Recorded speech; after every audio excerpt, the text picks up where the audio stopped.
There was a great scam in the movie For a Few Dollars More, where after hitting a bank in El Paso, Lee Van Cleef opens a safe for a bunch of outlaws and discovers that the banker there had his $500,000 cash reserve in all Confederate money.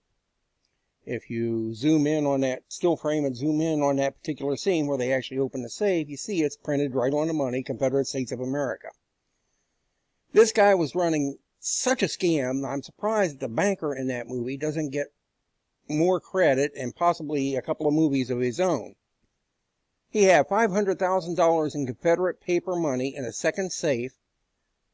A, if the Confederacy returned, this banker was ready with $500,000, he could continue to do business with them. B, if it was stolen, it was no loss. The Confederacy had been defeated.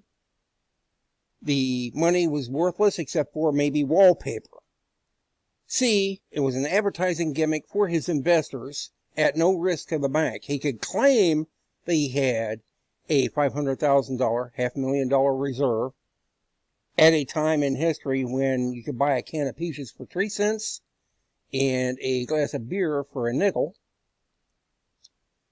Great way of making your bank look good without risking anything. And D, it was a security system.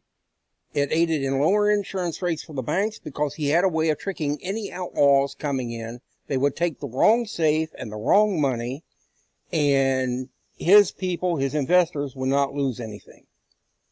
I love the expression that Colonel Mortimer gives to Clint Eastwood, the man with no name, when he opened the safe and Ennio was talking about all the waiting and what have you. Lee Van Cleef actually glanced back at Eastwood, and it's like to say, yeah, these guys can't read, can they? Colonel Mortimer, portrayed in the movie as the best shot in Carolinas, had apparently served in the Confederate Army. He had been paid with this stuff for 4 years.